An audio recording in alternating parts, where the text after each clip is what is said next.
नमस्कार दोस्तों, हम समर्पण एकेडमी की तरफ से आप सभी का स्वागत है।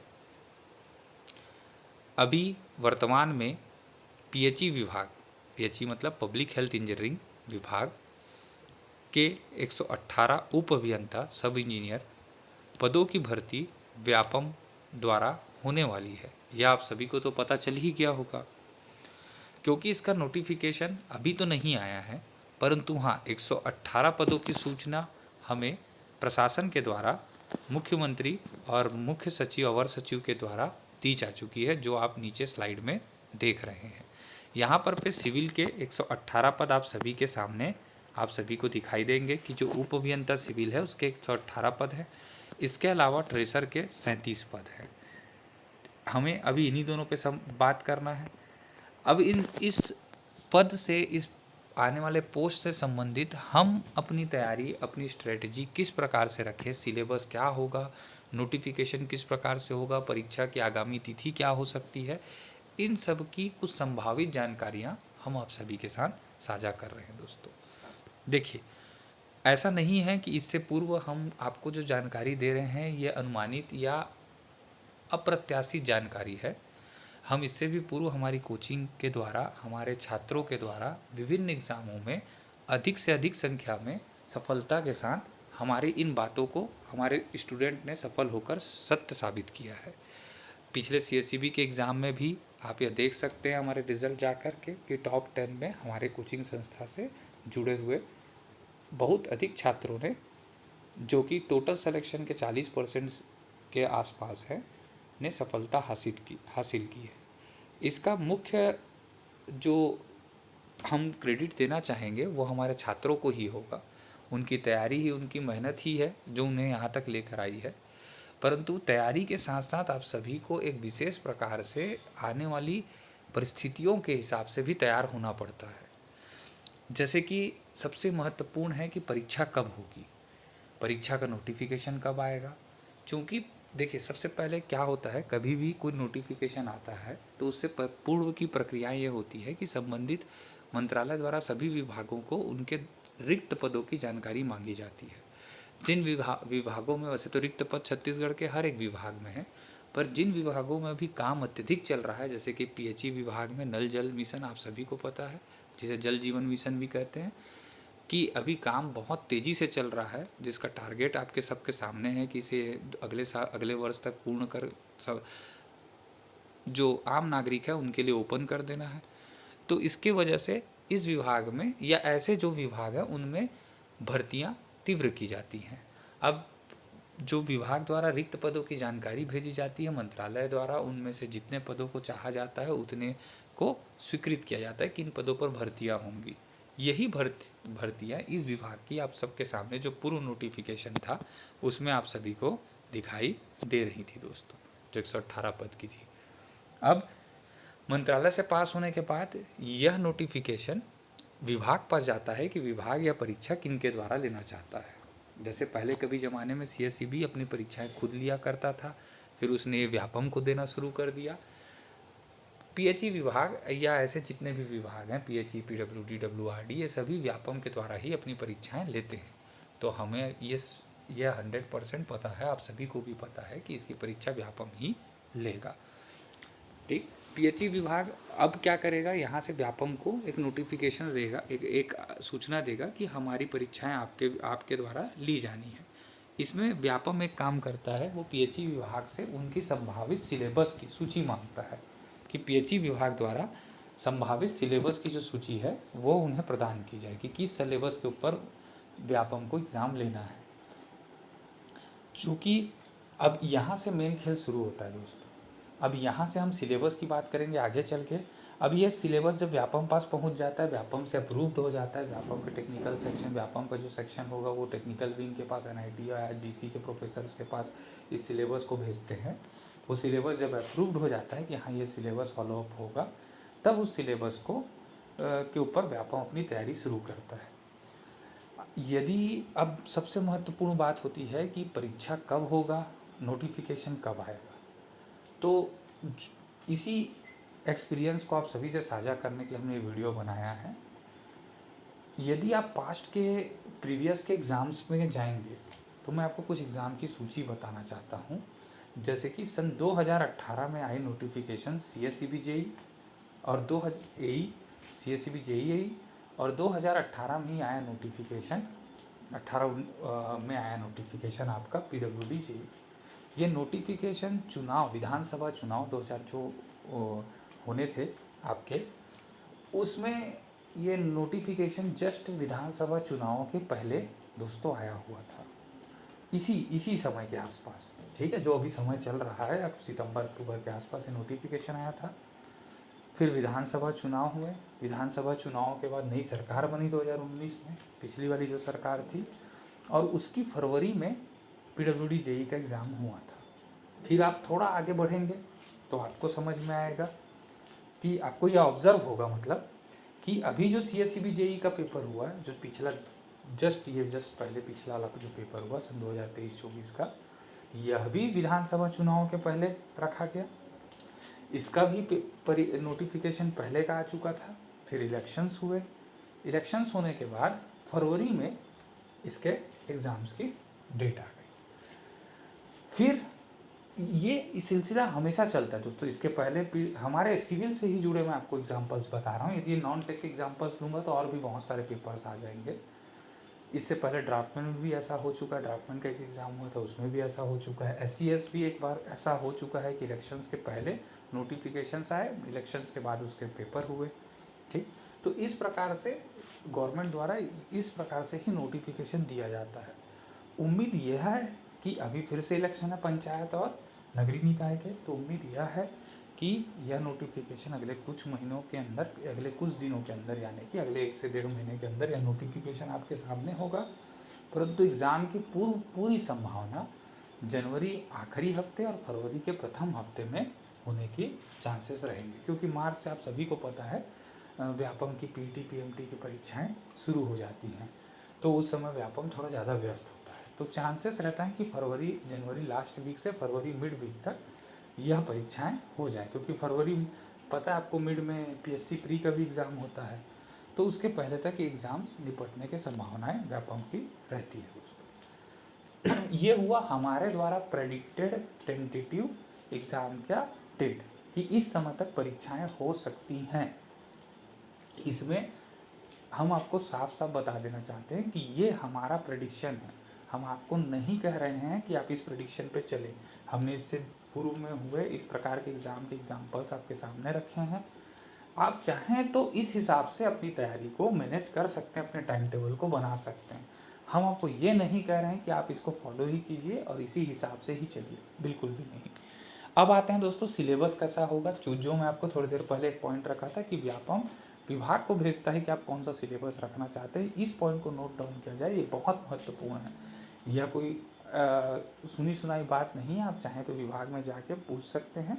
हर बार व्यापम संबंधित विभाग को वह किस सिलेबस पर परीक्षा कराना चाहता है यह जरूर पूछता है।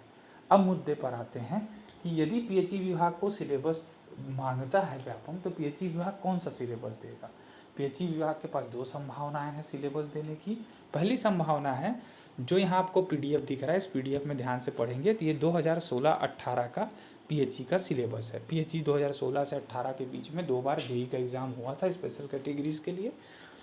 ये उसका एग्ज़ाम का नोटिफिकेशन है। इसमें टोटल क्वेश्चन 150 थे। हर क्वेश्चन सही क्वेश्चन के लिए 1 मार्क्स था। हर निगेटिव क्वेश्चन के लिए या गलत क्वेश्चन के लिए माइनस मार्किंग थे 0.25 यानी 1/4। टोटल टाइम ड्यूरेशन था दोस्तों 3 घंटे का। सिलेबस में कुल आप यदि ध्यान से देखेंगे तो 10 सब्जेक्ट थे दोस्तों। टोटल नंबर ऑफ सब्जेक्ट 10 थे। यह सिलेबस याद रखिएगा PHE JEE का था, जो कॉपी पेस्ट होकर व्यापम JEE, नगर निगम JEE और PWD JEE में आया हुआ था। इस सिलेबस के द्वारा आप ध्यान से देखेंगे तो आपको समझ में आएगा कि इसके पहला सब्जेक्ट बिल्डिंग मटेरियल, जिसमें सिर्फ 4 टॉपिक हैं, ब्रिक, सीमेंट, कंक्रीट और मोर्टार। इसमें पेंट, वार्निश, टिम्बर, स्टोन नहीं है दोस्तों, ध्यान दीजिएगा। इसमें पेंट, वार्निश, टिम्बर, स्टोन नहीं है। इसके अलावा आप एग्रीगेट नाम का जो टॉपिक बिल्डिंग मटेरियल में हम पढ़ते हैं उसे कंक्रीट के अंदर प्लीज़ काउंट कर लीजिएगा, उसे छोड़िएगा मत। हाँ, टिम्बर, स्टोन, पेंट और वार्निश आप छोड़ सकते हैं दोस्तों। इसके अलावा ग्लास वगैरह जो टॉपिक्स मिसलेनियस होते हैं आप उसे भी छोड़ सकते हैं। नेक्स्ट सब्जेक्ट में चलते हैं, स्ट्रक्चर एनालिसिस। दोस्तों स्ट्रक्चर एनालिसिस यहाँ पर जो लिखा हुआ है इसमें प्योर शॉर्ट स्ट्रक्चर ही है, ये स्ट्रेंथ ऑफ मटेरियल बिल्कुल भी नहीं है। स्ट्रक्चर एनालिसिस की तैयारियाँ कैसे की जाती हैं, कैसे क्या करना है, सौरभ सर इस डिटेल में आपको 1 अक्टूबर को स्ट्रक्चर का ही सब्जेक्ट शुरू हो रहा है। हमने एक प्रेडिक्शन के साथ स्ट्रक्चर शुरू किया है, ये हमारा प्रेडिक्शन है। यदि ये सही बैठता है तो हमारे स्टूडेंट्स को कुछ फ़ायदा होगा पढ़ाई के क्षेत्र में, इस वजह से हमने स्ट्रक्चर शुरू किया। आप चाहे तो दूसरा सब्जेक्ट तैयारी में शुरू कर सकते हैं, लेकिन फर्स्ट डे आप क्लास करके स्ट्रक्चर किस प्रकार से पढ़ना है यदि आता है तो ये आप सौरभ सर से सीख सकते हैं। ये पूरा का पूरा आईएएस का सिलेबस है, आईएएस और गेट का सिलेबस है। आप इसमें कोई भी चीज़ नहीं छोड़ सकते। आईएएस प्रीवियस आप इसमें फॉलोअप करते चलें, आईएएस प्रीवियस के सिलेबस, और उसी हिसाब से अपनी तैयारी कीजिए। चैप्टर टॉपिक नंबर 3 है डिज़ाइन ऑफ स्टील स्ट्रक्चर। यह कंप्लीट स्टील स्ट्रक्चर है।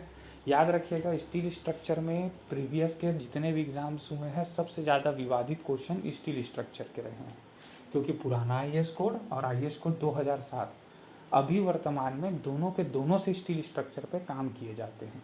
ऐसा नहीं है कि 2007 प्रीवियस आईएएस कोड के ऊपर ओवर रूल्ड हो चुका है, पर जब आईएएस कोड को आप स्टडी करेंगे तो उसके फर्स्ट पेज में हमेशा यह लिखा होता है कि यह नया आईएएस कोड प्रीवियस के सभी आईएएस कोड के ऊपर ओवर रूल्ड होगा। यानी कि 2007 आईएएस कोड जो स्टील का बना है वह 2007 में जो बना है वो सबसे लेटेस्ट है, वो 2007 प्रीवियस के सभी आईएएस कोड के ऊपर ओवर रूल्ड होगा दोस्तों, ये याद रखिएगा।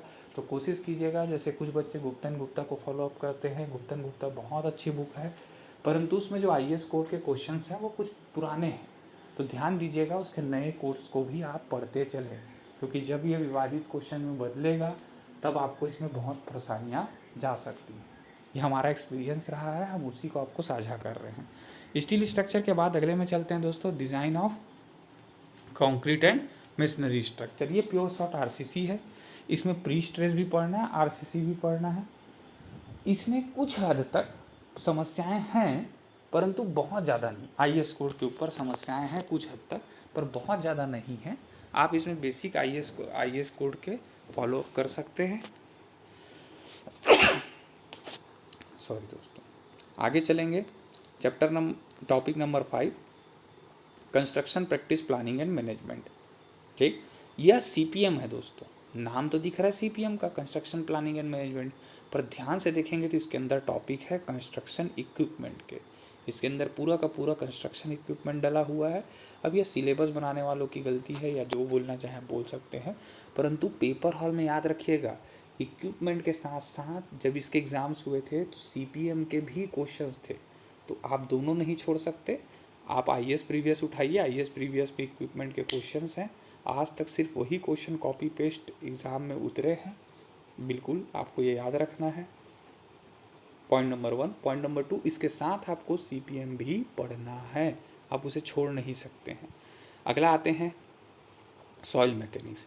देखिए दोस्तों, सॉइल मैकेनिक्स को ध्यान से देखेंगे तो इसमें टॉपिक वाइज आपको इसको तैयारी करना होगा, क्योंकि सॉइल मैकेनिक्स एक ऐसा सब्जेक्ट है, हाईवे इंजीनियरिंग और सॉइल मैकेनिक्स दो ऐसे सब्जेक्ट है जो आज तक व्यापम में किसी भी प्रॉपर बुक से कॉपी पेस्ट क्वेश्चंस नहीं है। आपको भी पता है कि ज़्यादातर स्टेट के एग्ज़ाम्स किसी न किसी बुक से उठाकर क्वेश्चन लिए जाते हैं, चाहे वो आईएएस हो, गेट हो, गुप्तन गुप्ता हो, यूथ हो, या आपके आर-एगोर हो, इस टाइप की कोई भी बुकों से उठाकर लिए जाते हैं।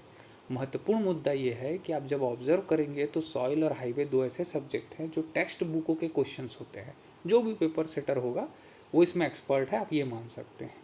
तो होता क्या है दोस्तों कि सॉइल मैकेनिक्स आप प्रॉपरली बुक बैंक या क्वेश्चन बैंक के ऊपर नहीं डिपेंड हो सकते, आपको इसके टॉपिक्स को पकड़ के इसके ऊपर डीप स्टडी करना होगा, क्योंकि प्रीवियस एग्जाम में सॉइल एक्सप्लोरेशन और सॉइल टेस्टिंग से बहुत ज़्यादा क्वेश्चन जब ये सिलेबस था तब पूछे गए थे, ठीक है, और डेप्थ के क्वेश्चन पूछे गए थे। तो कृपया कर इस पर ध्यान दीजिएगा जो मैं आपको बोल रहा हूँ। इसमें pile foundation, bearing capacity, soil exploration बहुत ज़्यादा इंपॉर्टेंट है, भले ही उनके नाम स्पेसिफाइड ना किए गए हों। ध्यान से सुनिएगा जो मैं बोल रहा हूँ, बीरिंग कैपेसिटी, पाइल फाउंडेशन भले ही स्पेसिफाइड रूप में आपको ना दिखाई दे, परंतु आपको उसे पढ़ना है। टॉपिक नंबर 7 दोस्तों, सर्वे। सिर्फ और सिर्फ बेसिक सर्वे है, एडवांस सर्वे इसके अंतर्गत नहीं है। ध्यान से समझ लीजिए इस बात को, बहुत इंपॉर्टेंट वर्ड बोल रहा हूँ। बेसिक सर्वे है, एडवांस सर्वे इसके अंतर्गत नहीं है। सिलेबस बेसिक है, आपको पता है इसके क्वेश्चंस कॉमन क्वेश्चंस होते हैं। एसएससी आईएएस आप प्रैक्टिस करते चले, जो थ्योरी नोट्स आपके पास है फॉलो करें। सर्वे के क्वेश्चंस वही होते हैं, बहुत ज़्यादा इसमें वेरिएशंस आपको देखने को नहीं मिलते। हाँ, बीसी पुणे की बुक यदि कोई बच्चा पढ़ रहा होगा तो उसके लिए बेनिफिशियल होगा, क्योंकि उसके अंदर से basic one liner theoretical lines उठ कर पेपरों में आते हैं वो, लेकिन उनके रेशियो बोला जाए तो बहुत कम है, 1 से 2 क्वेश्चन हर पेपर में। अगला चलते हैं हाईवे इंजीनियरिंग। जैसा कि मैं आपको पहले ही बता चुका हूँ, हाईवे इंजीनियरिंग एक सॉइल मैकेनिक के साथ एक ऐसा सब्जेक्ट है जिसके क्वेश्चंस बुक से डायरेक्ट आते हैं। आप जस्ट वन खन्ना उठाइए, आपको बुक के लाइन टू लाइन ऐसे क्वेश्चन बने दिख जाएंगे। ठीक है, तो आप हाईवे इंजीनियरिंग को अपने थ्योरी अपना स्ट्रॉन्ग रखिए, क्वेश्चन प्रैक्टिस आप जहाँ से भी करते हैं आप कर सकते हैं, उसमें आपको कोई रोक टोक नहीं रहेगा। इसके अलावा एस्टिमेशन कॉस्टिंग है दोस्तों। एस्टिमेशन कॉस्टिंग के अंदर कोई डिटेलिंग नहीं दी गई है। याद रखिएगा, एस्टिमेशन कॉस्टिंग एक ऐसा स्कोरिंग सब्जेक्ट है जो हर बार जेई के टॉप 50 लोगों को डिसाइड करता है। यदि आप ध्यान देंगे तो सॉइल, हाइड्रो, इरिगेशन या फिर इस टाइप के जितने भी सब्जेक्ट हैं, सर्वे, ट्रांसपोर्ट, स्ट्रक्चर, लगभग सबके इक्वल नंबर रहते हैं सब, क्योंकि इनके क्वेश्चंस कॉमन रहते हैं। तो जो बनते हैं वो सबसे बनते हैं, जो नहीं बनते नहीं बनते। कॉस्ट एस्टिमेशन, सीपीएम ऐसे सब्जेक्ट्स हैं दोस्तों जिनके क्वेश्चंस हर किसी से नहीं बनते। जो प्रॉपर गेट का तैयारी कर रहा है वो कॉस्ट और सीपीएम उतना ध्यान नहीं देता। जो प्रॉपर ईएस का तैयारी कर रहा है वो कॉस्ट को उतना ध्यान नहीं देता। तो होता क्या है कि हर बच्चे से इसके क्वेश्चंस आपको नहीं मिले बनेंगे।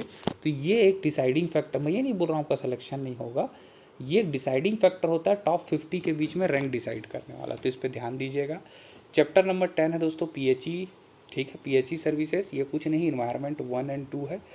आप एयर और नॉइस छोड़ सकते हैं। देखिए इसके पीछे एक और पेज हुआ करता था पुराने समय में, ये सिलेबस पहले भी व्यापम द्वारा दिया जा चुका है, उसमें इन्वायरमेंट 1 और 2 का कंप्लीट सिलेबस हुआ करता था। पर व्यापम की गलती माने या क्या, उसने सेकंड पेज को हटा दिया, इसी पेज में सील साइन मारा और आगे बढ़ा दिया। तब से यही सिलेबस 3 से 4 एग्ज़ाम में कॉपी पेस्ट चला। इसके पीछे जो सेकंड पेज हुआ करता था दोस्तों, उसमें इन्वायरमेंट 1 और 2 का सिलेबस होता था, और इन्वायरमेंट 1 और 2 आपको इस पीएचई सर्विसेज के अंदर पूरा पढ़ना पड़ता था। चूँकि पीएचई का ही पेपर है तो इन्वायरमेंट को आप अच्छे से पढ़िएगा। स्पेशली आप आईएस कोड के जो इस जैसे परमिसिबल लिमिट, अलाउएबल लिमिट जो होते हैं उन पे ज़रूर ध्यान दीजिएगा, उसके आपको व्यापम में 1 से 2 क्वेश्चन देखने को मिलेंगे। ये है दोस्तों पीएचई का 2016 से 18 का सिलेबस। यदि ये आता है तो आपके पास ये संभावना है। आगे चलते हैं। अब आते हैं सेकंड नंबर डब्ल्यूआरडी। कुछ बच्चों का कहना है कि सर डब्ल्यूआरडी और सीएसईबी का सिलेबस आ सकता है क्या, तो हमने उसके ऊपर भी आपको डिटेल बता दिया कि डब्ल्यूआरडी सीएसईबी जेई जो हुआ था अभी पिछला, उसका सिलेबस इस प्रकार से ये था कि 100 क्वेश्चन टेक्निकल के थे डब्ल्यूआरडी जेई में, और 50 क्वेश्चन आपके नॉन टेक्निकल। नॉन टेक्निकल के अंदर आपको यहाँ पे लिखा दिख रहा है क्या क्या है, general knowledge, knowledge of computer, reasoning, general knowledge related to work related topic. Easy है, मैं आपको सीधा समझा देता हूँ। देखो जनरल नॉलेज के अंदर सिलेबस में दिया गया था छत्तीसगढ़, कॉन्स्टिट्यूशन और करंट अफेयर। डब्ल्यूआरडी जेई में 15 के 15 क्वेश्चन करंट अफेयर से थे, वो भी 1.5 साल पुराने करंट अफेयर। पता नहीं व्यापम ने क्यों किया, बहुत कम लोगों से क्वेश्चन बने थे स्टूडेंट से। सीएसईबी जेई में छत्तीसगढ़ भी था, करंट अफेयर भी था, पर करंट अफेयर का वेटेज अच्छा खासा था। तो हम यही सजेस्ट करेंगे कि इसमें करंट अफेयर को साथ में आप लेते चलिएगा। छत्तीसगढ़ कॉन्स्टी आप पढ़ते हैं, अच्छी बात है, आपका नॉलेज अच्छी बात है, पर करंट अफेयर में फोकस जरूर रखिएगा दोस्तों। Point number 2, knowledge of computer. इसका जो सिलेबस डब्ल्यूआरडी में दिया गया था वो बहुत ही टिपिकल सिलेबस था, टफ नहीं कहूँगा, टिपिकल सिलेबस था। परंतु जब क्वेश्चंस आए तो वो वही बेसिक क्वेश्चन थे जो व्यापम अपने जनरल स्टडी के जो एग्ज़ाम्स होते हैं, यानी नॉन टेक्निकल जो एग्ज़ाम्स व्यापम द्वारा लिए जाते हैं, जैसे पटवारी, आरआई भर्ती या हॉस्टल अधीक्षक, इस प्रकार के, इसमें जो कंप्यूटर के क्वेश्चन पूछता है, जो बेसिक कंप्यूटर के क्वेश्चंस हैं कि generation of computer, input output devices, ये सारे जो चैप्टर्स जो बटे होते हैं बेसिक, उनके ही क्वेश्चंस उसने डाल दिए थे। यानी कि जो उसने सिलेबस में लिखा था उसके क्वेश्चंस एक आध ही थे, यानी 10% ही थे। 15 क्वेश्चन में से 10% मान लो, और बाकी के सारे क्वेश्चंस जो बेसिक व्यापम पूछता है दूसरे एग्जाम्स में वही डले हुए थे। तो हम नहीं कह सकते कि आपको जो सिलेबस है वही कंप्यूटर पढ़ना है। आपको सिलेबस के अलावा जो बेसिक और बहुत ज़्यादा हैवी नहीं है व्यापम के सिलेबस का कंप्यूटर। कोई भी मार्केट से कोई भी बुक उठाइए कंप्यूटर की, आपको ये नहीं बोल रहे हैं कि आप हमारा कोचिंग ज्वाइन कीजिए, हमारे यहाँ कंप्यूटर पढ़िए, कहीं पढ़िए, वो आपके ऊपर डिपेंड करता है। आप कोई भी मार्केट से कंप्यूटर व्यापम की तैयारी के लिए बुक उठा लीजिए, हिंदी मीडियम के तो हिंदी मीडियम, इंग्लिश मीडियम के तो इंग्लिश मीडियम, और उस बुक को पढ़ दीजिए। आपका सिलेबस ऑलमोस्ट उसी क्वेश्चन ऑलमोस्ट उसी बुक से आएंगे। बेसिक एक बुक एक रेफरेंस टाइप का है, वही टॉपिक वही चीज़ें पूछी जाती है व्यापम में, तो आपको ज़्यादा हेडेक नहीं लेना है। तीसरा रीजनिंग है, 10 क्वेश्चन था WRD जेई में, 10 टॉपिक इस 10 क्वेश्चन में 10 टॉपिक दिए गए थे। खास बात यह है कि 10 टॉपिक के अलावा भी नए टॉपिकों से क्वेश्चन थे। तो रीजनिंग में जितने 20-22 टॉपिक होते हैं दोस्तों, कोई भी आप अच्छी रीजनिंग की बुक लेंगे 20-22 टॉपिक होते हैं, आपको सारे पढ़ने हैं। जो व्यापम में 10 टॉपिक दिया सिर्फ उसको नहीं पढ़ना है। यदि आप चाहें तो WRD जेई का आप रीजनिंग के क्वेश्चंस दे सकते हैं। जो टॉपिक नहीं लिखे हैं उसके भी क्वेश्चंस आए हुए हैं दोस्तों। अगला चलते हैं वर्क रिलेटेड टॉपिक। ये हम आप लोगों के लिए फ्री वीडियो कंटेंट बना देंगे वर्क रिलेटेड टॉपिक के ऊपर। जो डिपार्टमेंट है उसके ऊपर हम आपके लिए फ्री कंटेंट बना करके आपको दे देंगे। जब एग्ज़ाम का नोटिफिकेशन आ जाएगा तब आप इसकी चिंता बिल्कुल मत कीजिएगा। सेकंड नंबर में आते हैं syllabus of civil engineering subject. ये है दोस्तों 100 क्वेश्चन होते हैं। 100 क्वेश्चन टेक्निकल के कैसे हैं आपको आगे देखने को मिलेंगे। चलिए आगे चलते हैं दोस्तों। 100 क्वेश्चन टेक्निकल के कैसे रहेंगे वो, ये रहा आपका टेक्निकल का सिलेबस। सर्वे है, इसमें ध्यान रखिएगा, सर्वे में मॉडर्न सर्वे भी है और आपका बेसिक सर्वे भी है, तो आपको दोनों पढ़ना है दोस्तों। मॉडर्न सर्वे में ज़्यादा चीज़ें नहीं हैं। अच्छी बात यह है जैसे कि इसमें electronic theodolite, electromagnetic distance measurement, EDM, 2 ही टॉपिक इसमें आपको दिखेंगे। बाकी तो बेसिक सर्वे है, आपको बन जाएंगे, इसमें कोई दिक्कत नहीं। फिर सेकंड आता है कंस्ट्रक्शन मटेरियल। इसमें भी वही 4 टॉपिक है जो पिछले सिलेबस में थे। ब्रिक, ठीक, एग्रीगेट इसमें मैं आपको पिछले बार बोल दिया था, उसको कंक्रीट के अंदर रखिएगा, उसको पढ़िएगा। इसीलिए बोला था क्योंकि मेरे को आगे के सिलेबस में आपको ये दिखाई दे रहा है। तो ब्रिक, सीमेंट, कंक्रीट और मोर्टार, 4 टॉपिक आपको इसके अंतर्गत पढ़ने हैं। एग्रीगेट साथ में आपको ऐड कर लेना है। हाईवे इंजीनियरिंग है, पूरा बेसिक हाईवे पढ़ना है। इसमें खास बात यह है दोस्तों, आपको कहीं भी ध्यान से देखेंगे तो कहीं भी ट्रैफिक इंजीनियरिंग दिखाई नहीं देगा, पर ट्रैफिक इंजीनियरिंग आपको पढ़ के जाना है। प्रीवियस एग्ज़ाम पिछले सिलेबस में भी मैं बताना भूल गया था कि ट्रैफिक इंजीनियरिंग उस एग्ज़ाम के सिलेबस में भी नहीं था, परंतु जब आप पेपर उठाएंगे नगर निगम JE, PWD JE, PHE JE, पुराना PHE जेई और WRD जेई, तो आपको एक एक question, basic question traffic engineering के देखने मिल जाएंगे, तो आपको पढ़ना है। इसके अलावा इसमें ब्रिज दिया है, ब्रिज एक टॉपिक दिया है। ब्रिज के कंटेंट ज़्यादा अवेलेबल नहीं है मार्केट में, परंतु फिर भी आपको एकदम इजी बता रहा हूँ। NPTEL में ब्रिज के कंटेंट प्रॉपर है, आप उसमें से थोड़ा बहुत वीडियो देख लीजिए, कुछ क्वेश्चन प्रैक्टिस ऑनलाइन कर लीजिए। NPTEL से ही ब्रिज के ऑलमोस्ट यदि आएंगे तो उसी में से आएंगे, नहीं तो आपको ज़्यादा इसके लिए हेडेक लेने की ज़रूरत नहीं। अभी तक तो इसके क्वेश्चंस नहीं आए हैं, ब्रिज के क्वेश्चंस जो ट्रांसपोर्ट के अंदर डला हुआ है। अगला आते हैं दोस्तों हाइड्रोलिक्स में। ये पूरा का पूरा FM पार्ट है दोस्तों। FM1 और FM2 के अंदर ओपन चैनल फ्लो, ठीक है। FM2 के अंदर क्या बोल रहा हूँ मैं, ओपन चैनल फ्लो है। हाँ, इसमें पंप एंड टरबाइन नहीं है, तो आप पंप टरबाइन चाहें तो छोड़ सकते हैं, क्योंकि बहुत बड़ा है। FM1 और 2 मिला के, ओपन चैनल फ्लो मिला के आपको करना है तो बहुत बड़ा है, तो आप चाहे तो छोड़ सकते हैं पंप एंड टरबाइन। बट अब पॉसिबिलिटी ये है कि इसका वैल्यू उतना नहीं है, तो हो सकता है। अब सिलेबस क्या रहेगा ये तो बाद में हम डिस्कशन करेंगे। आगे चलते हैं जियोटेक इंजीनियरिंग। जियोटेक में वही मैं आपको बताया, जियोटेक का पेपर कभी भी किसी क्वेश्चन बैंक से कॉपी पेस्ट नहीं होता है, तो आप अपने थ्योरी पे ध्यान दें, कॉन्सेप्ट में ध्यान दें, न्यूमेरिकल प्रैक्टिस में ध्यान दें। ध्यान रखें टेस्ट के ऊपर क्वेश्चन ज़्यादा आते हैं, तो टेस्ट के ऊपर ध्यान दीजिएगा। यदि पाइल फाउंडेशन नहीं लिखा है तो भी पाइल फाउंडेशन पढ़िएगा। आगे चलते दोस्तों हाइड्रोलॉजी। हाइड्रोलॉजी पूरा कंप्लीट है, बहुत बड़ा सब्जेक्ट नहीं है। आप इसमें ये मत सोचिएगा कि ये छोड़ देता हूँ वो पकड़ लेता हूँ, छोटा सा सब्जेक्ट है, पूरा कवर कीजिएगा। टॉपिक वाइज चलिएगा, इंपॉर्टेंट है, टॉपिक वाइज चलिएगा। इसके एक एक पॉइंट को अंडरलाइन कीजिएगा। जैसे इसके फर्स्ट पॉइंट लिखा है definition, hydrology, cycle, water budget equation, catchment area, हर एक पॉइंट को आप थ्योरी, पहले आप अपना हाइड्रोलॉजी जो नोट्स रखे हैं वो पूरा पढ़ लीजिए, फिर इसके पॉइंट्स में टिक लगाते चाहिए कि जी ये मैंने टॉपिक पढ़ लिया है, और उस टॉपिक को एक बार अपने नोट्स में रिकॉल स्टार मार्क लगा लीजिए। बन गया आपका सिलेबस के हिसाब से कंटेंट।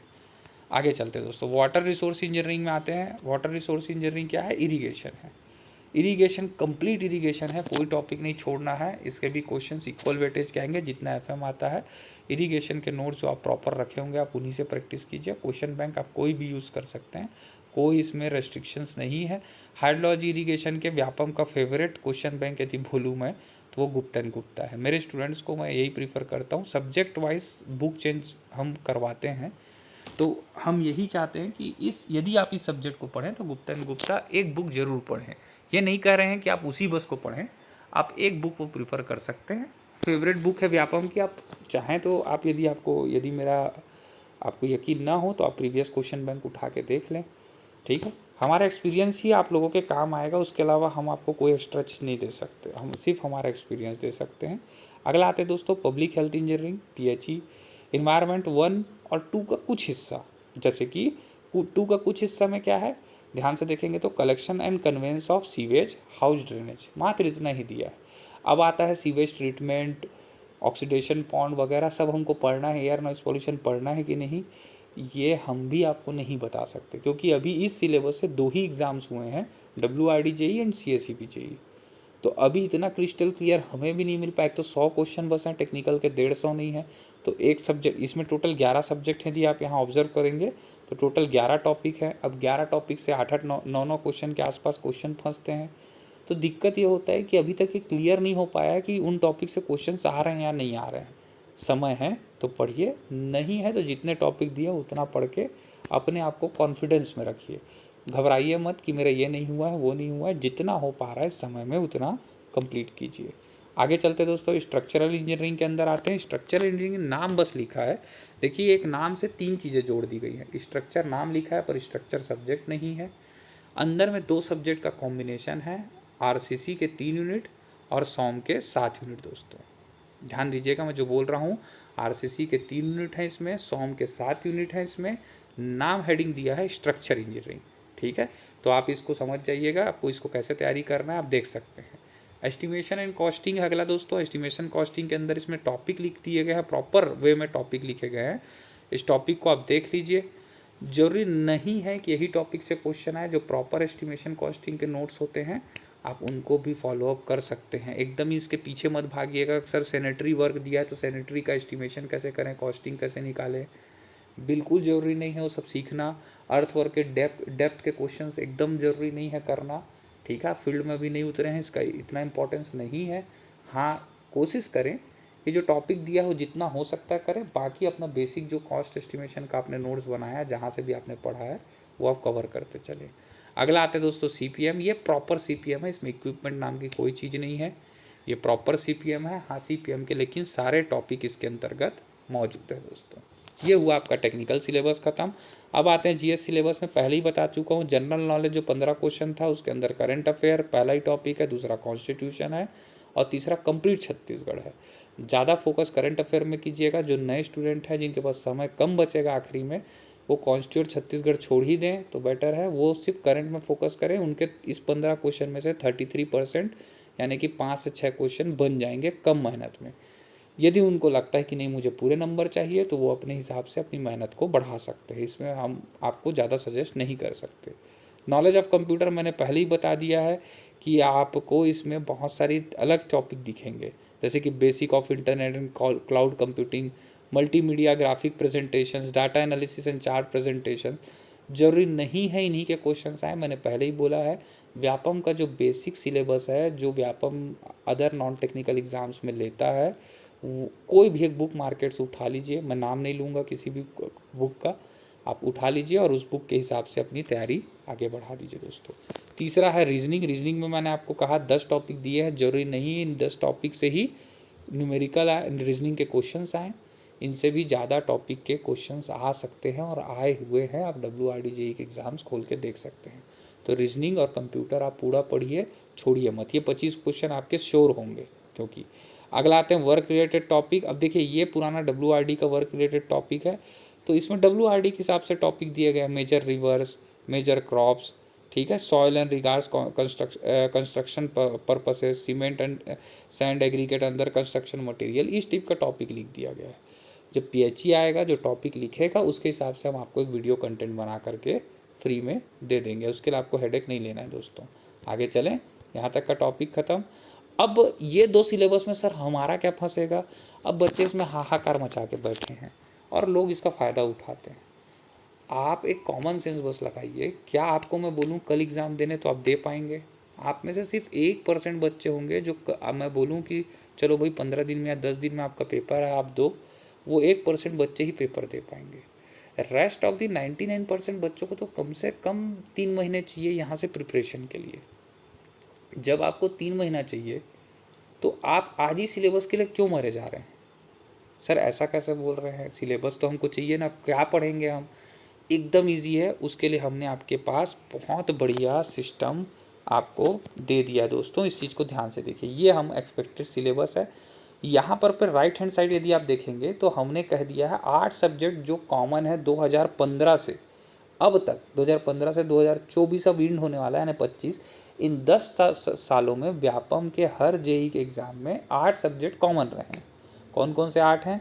बिल्डिंग मटेरियल, ट्रांसपोर्ट या हाईवे इंजीनियरिंग, सर्वे, सॉइल मैकेनिक्स, इन्वायरमेंट जिसको पीएचई भी लिखा गया है, cost estimation, CPM construction planning and management, CPM जिसको सीपीएम आपका फुल फॉर्म आपको पता है, और 7वें और 8वां आरसीसी। ये हर जेई के सिलेबस में है दोस्तों। तो भैया पहले ये 8 ख़त्म कर लो ना आप।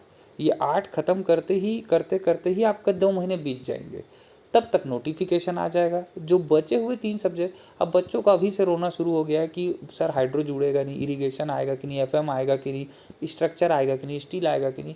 क्यों इनके लिए रोना? आपके पास ये 8 है ना। क्या ये 8 में मैं आपको, यदि 20 दिन बाद आपका पेपर होता है तो क्या 8 से आप 100 क्वेश्चन में 90 नंबर पा सकते हैं क्या? सिर्फ 1% होंगे जो पा पाएंगे। मैं ये नहीं बोल रहा हूँ नहीं पा सकता कोई, 1% होंगे। 18-20 हज़ार बच्चों में से 1% निकाल लो, वो होंगे जो पा लेंगे। रिमेनिंग 99% को तो कम से कम 2 महीने, 4, यदि 1 महीने में 4 सब्जेक्ट ख़त्म होंगे तो कम से कम 2 महीने उनको लगेंगे ये 8 सब्जेक्ट ख़त्म करने में। ये 8 को आप अच्छे से ख़त्म कीजिए। इसके अलावा जब ये ख़त्म हो जाए तब तक नोटिफिकेशन भी आ गया होगा, तब आप बचे हुए रिमेनिंग सब्जेक्ट देखिए, हम इधर पे लिख के रखें, इनमें से जो आएगा आप उन 3 को पढ़िएगा। 10 सब्जेक्ट या 11 सब्जेक्ट से ज़्यादा आपके सिलेबस में नहीं होगा। 8 आपने ख़त्म कर लिया है, आपको 2 या फिर अधिकतम 3 सब्जेक्ट ही उस समय पढ़ने होंगे। मेरी बात सभी समझ लीजिए, ठीक है? तो आपको बहुत हेडेक नहीं लेना। हाँ, ये बहुत इम्पॉर्टेंट है, जो बच्चे हमसे पूछ रहे हैं तो ध्यान दीजिएगा। हमारे इन्फॉर्मेशन से हमको ये पता चला है। अब इसमें कुछ बच्चों के रहता है सर आप हमको कहाँ से पता चला, आप बताइए। तो इसके लिए हम जिम्मेदार नहीं हैं, हम नहीं बताना चाहते तो हम नहीं बताएंगे। आपको इच्छा होगी तो आप हमारी बात मानिए, और नहीं इच्छा होती है तो आप स्वतंत्र हैं अपनी पढ़ाई करने के लिए। इसमें हम आपके लिए कोई भी रिस्पॉन्सिबिलिटी नहीं रखते। तो हमारे इन्फॉर्मेशन से हमें पता चला है कि जैसा WRD-JEE और CSCB JEE हुआ है, वैसे ही टेक प्लस नॉन टेक के साथ आपका PHE JEE भी होगा। यानी कि उम्मीद है हमें कि 100 क्वेश्चन टेक्निकल और 50 क्वेश्चन नॉन टेक्निकल जो WRD-JEE में था वैसा ही पैटर्न का परीक्षा होगा। ये हमारे सोर्सेस से हमें समझ में आया है। हम ये नहीं कह रहे हैं कि आप इसको ब्लाइंडली फॉलो करें। आपको इच्छा है तो करें, नहीं इच्छा है तो आप अपने हिसाब से आगे बढ़ सकते हैं। परंतु याद रखिएगा, सिलेक्शन ज़्यादा देने का कारण ही यह हमेशा हमारा रहा है कि हम किसी भी एग्ज़ाम की तैयारी नोटिफिकेशन आने के बाद नहीं, उसके बहुत पहले से शुरू कर देते हैं। हमारे साथ हमारे स्टूडेंट भी, जिसकी वजह से आपको यह परिणाम देखने को मिलता है। परंतु यह सत्य नहीं है कि हम हमेशा सफल हुए हैं। कुछ समय ऐसे भी आए जब हम भी असफल हुए हैं, हमारे प्रेडिक्शंस भी गलत हुए हैं। हम आपको ब्लाइंडली मानने या नहीं कह रहे हैं, आप चाहे तो माने, वरना आप इस अपने हिसाब से चलने के लिए स्वतंत्र हैं दोस्तों। ठीक है, आगे बढ़ते हैं। तो 50 क्वेश्चन हम यह सोचते हैं कि 50 क्वेश्चन जनरल नॉन टेक्निकल रहेगा और 50 क्वेश्चन टेक्निकल रहेगा। अब कुछ बच्चों का यह इंक्वायरी है कि सर क्लासेस हमारे कोचिंग इंस्टीट्यूट समर्पण एकेडमी में ये बैचेस कैसे कैसे चलेंगे। तो आपको बता दें, टेक्निकल की लाइव क्लासेस जो होंगी उनका फ़ीस मात्र 10,000 रुपये होगा। इसमें आपको वही जो सिलेबस आएगा वो पढ़ाया जाएगा। शुरुआत में आपको 8 सब्जेक्ट जो कॉमन होते हैं, जो हमने निकाले हैं, हम वो 8 सब्जेक्ट आपको पढ़ाएंगे। बाकी के रिमेनिंग 3 सब्जेक्ट नोटिफिकेशन आने के आसपास आपको तुरंत 10 दिन के अंदर कंप्लीट करा दिए जाएंगे दोस्तों। ये हुआ आपका लाइव क्लासेस का बैच। जो लाइव क्लासेस हमारी रेगुलर होती हैं उस बैच की कहानी। याद रखिएगा, हमारे टीचर्स या हम कभी भी फास्ट फॉरवर्ड आपको नहीं पढ़ा सकते। ये हमारी कोचिंग का डीमेरिट भी है और ये मेरिट भी है। हमें चीज़ों को एक्सप्लेन करके पढ़ाना ही पसंद है। हमारी क्लासेस रोज़ 4 घंटे लगती है तो भी हमारा सिलेबस 7 से 8 महीने में ख़त्म होता है। हाँ, यहाँ पर 10 सब्जेक्ट है, ऐसे हम 16 सब्जेक्ट की बात कर रहे हैं जो 8 से 9 महीने में ख़त्म होता है। यहाँ पर 10 सब्जेक्ट है तो हो सकता है हम कोशिश यह करेंगे कि हम आपको दिसंबर एंड या जनवरी एंड तक यह सिलेबस ख़त्म करके दे दें दोस्तों। पर आप यदि यह एक्सपेक्ट करके हमारे पास आएंगे कि क्विक रिवीजन या फास्ट फॉरवर्ड ऐसा कुछ चलेगा, तो वो एक्सपेक्टेशन बिल्कुल मत रखिएगा, क्योंकि वैसे में किसी भी स्टूडेंट का कभी पेपर नहीं निकलता। आप 500 सेलेक्टेड स्टूडेंट से पूछ लीजिए, वो 500 आपको एक ही वर्ड बोलेंगे कि मेहनत और डीप स्टडी ही आपकी परीक्षा या सफलता की गारंटी है। हाँ, आप अपने आप को रिलैक्सेशन देना चाहते हैं या एक सहानुभूति देना चाहते हैं, तो आप ऐसे किसी क्रैश कोर्स को ज्वाइन कर सकते हैं। हमारे यहाँ डिटेल क्लासेस ही होंगी, ये आप सभी को हम हाँ, क्लासेस लंबी चलेंगी, रोज़ 6 घंटे क्लासेस होंगी। हम समय रहते आपका सिलेबस आपको ख़त्म करके देंगे, यह हम कह सकते हैं। परंतु आप जो शॉर्ट रिवीजन या क्विक रिवीजन जो सोच के आए वो नहीं हो पाएगा हमारे कोचिंग में। आगे चलते हैं। रिकॉर्डेड लेक्चर बैच, अब हमने इस बार ये सुविधा कर दी कि जिन भैया दीदी लोगों को या जिन सर मैडम लोगों को ये लगता है कि नहीं हमको फास्ट फॉरवर्ड या रिवीजन चाहिए, हम कहीं और से अच्छे से पढ़े हुए हैं, हमको सिर्फ एक क्विक रिवीजन चाहिए, तो उनके लिए हमने क्विक रिवीजन का एक रिकॉर्डेड बैच बना दिया है। क्योंकि हम क्लास में नहीं पढ़ा सकते लाइव स्लो इतना फास्ट, तो हमने एक रिकॉर्डेड उनके लिए क्लास लेक्चर बैच बना दिया है। उसमें उनको रिकॉर्डेड कंटेंट्स डले हुए हैं, वह क्विक रिवीजन के तौर पे उन कंटेंट को और पूरे अच्छे से सारे कंटेंट एक्सप्लेन के साथ डले हुए हैं, विथ न्यूमेरिकल टॉपिक रिकॉर्डेड के डले हुए हैं, विथ प्रैक्टिस सेशन बुक्स के साथ डले हुए हैं। आप इसको हाफ प्राइस में परचेस करके, जिसकी प्राइस 5,000 रुपये है, आप अपने रिवीजन को प्रॉपर कर सकते हैं। उन स्टूडेंट्स के लिए जिनको ये डिमांड थी हमसे आज तक, जो हम फुलफिल नहीं कर पाए थे, वो डिमांड इस रिकॉर्डेड बैच के द्वारा हम फुलफिल कर दे रहे हैं। इसके बाद recorded batch for PHE JEE non tech, यदि किसी जैसा कि हमने कहा कि हमें लगता है कि नॉन टेक जुड़ेगा, हम आपको नहीं कह रहे हैं कि बैच ज्वाइन कीजिए, बिल्कुल मत कीजिए।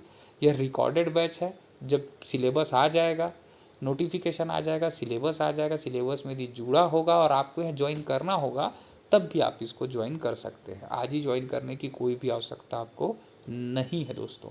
पर हमने ये बैच अभी से क्रिएट कर दिया है, जिसको जो बच्चे हम लोग के ऊपर थोड़ा ट्रस्ट करते हैं या जिनको लगता है ऐसा हो सकता है, वो इसमें आगे पढ़ाई कंटिन्यू रखे हुए हैं अपना। आगे चलते हैं दोस्तों। सबसे फेमस समर्पण एकेडमी का टेस्ट सीरीज़ जो छत्तीसगढ़ में, जिसका कंपटीशन किसी के द्वारा आज तक नहीं कोई कर पाया, यह टेस्ट सीरीज़ जिसका आप सभी को हमेशा इंतज़ार रहता है, चाहे वो बच्चा कितनों दिन से तैयारी कर रहा हो, चाहे वो बच्चा नया हो, उसको हमारे टेस्ट सीरीज़ का बहुत इंतज़ार रहता है। तो टेस्ट सीरीज़ भी जल्दी ही आप लोगों के लिए शुरू की जाएगी। हम सिर्फ और सिर्फ नोटिफिकेशन के लिए वेट करेंगे। जिस दिन आपका पेपर अभी से बनना शुरू हो चुका है, सारे एक्सपर्ट्स अपने अपने पेपर बनाने में लग चुके हैं। उम्मीद करते हैं कि अगले 15-20 दिनों में वो अपने पेपर बना करके हमें सबमिट कर देंगे, जो क्रॉस चेक हो जाएगा कुछ समय में। और नोटिफिकेशन आने के दिन ही आपके सारे टेस्ट टाइम टेबल के साथ, जो हमारा सबसे खास चीज़ है हमारा डिटेल्ड टाइम टेबल, उस टाइम टेबल के साथ आपको मिल जाएंगे दोस्तों। इसके अंदर टोटल 13 टेस्ट होंगे, जिसमें 10 टेस्ट सब्जेक्ट वाइज होंगे, 3 टेस्ट मॉक टेस्ट होंगे। यदि टाइम टेबल थोड़ा आगे बढ़ता है, चूँकि मैं जैसे बताया हमने कि इलेक्शंस के कारण थोड़ा सिलेबस पेपर आपका आगे बढ़ सकता है, तो हम इसमें 2 मॉक टेस्ट और इंक्लूड समय के साथ कर देंगे दोस्तों। सारे टेस्ट के डिटेल डिस्क्रिप्शंस आपको मिलेंगे, सॉल्यूशंस मिलेंगे, जो पॉसिबल हैं वो सॉल्यूशंस मिलेंगे आपको। आपके टेस्ट के बाद आपको ओवरऑल आपकी रैंकिंग देखने मिलेगी। छत्तीसगढ़ भर में सबसे अधिक संख्या में बच्चे हमारा टेस्ट सीरीज़ ज्वाइन करते हैं। यह इस टेस्ट से फ़ायदा ये होता है कि आपको सिलेक्शन के लिए, ये हम नहीं कहेंगे कि यही क्वेश्चंस फंसेंगे, एक प्रैक्टिस पेपर का हो जाता है, प्लस आपको एक डिटेल टाइम टेबल मिलता है। आप उस टाइम टेबल के हिसाब से पढ़ते हैं तो सही समय में आपका सिलेबस ख़त्म होता है और आपका कॉन्फिडेंस लेवल बूस्ट होता है दोस्तों। तो यहाँ पे हमारा ये वीडियो सेशन ख़त्म होता है। अगले बार हम मिलेंगे। आपको कोई भी डाउट या प्रॉब्लम होगा तो आप हमारे 2 नंबर नोट कर सकते हैं, 6261 378731। सेकेंड नंबर है दोस्तों 799-587-8403, 799-587-8403। ये दोनों नंबर हमारे यहाँ के टीचर्स का है, आप डायरेक्ट उनसे बात कर सकते हैं यदि आपको किसी भी प्रकार की समस्या या डाउट होगा तो। धन्यवाद, और किसी भी प्रकार की समस्या के लिए हमसे संपर्क करें।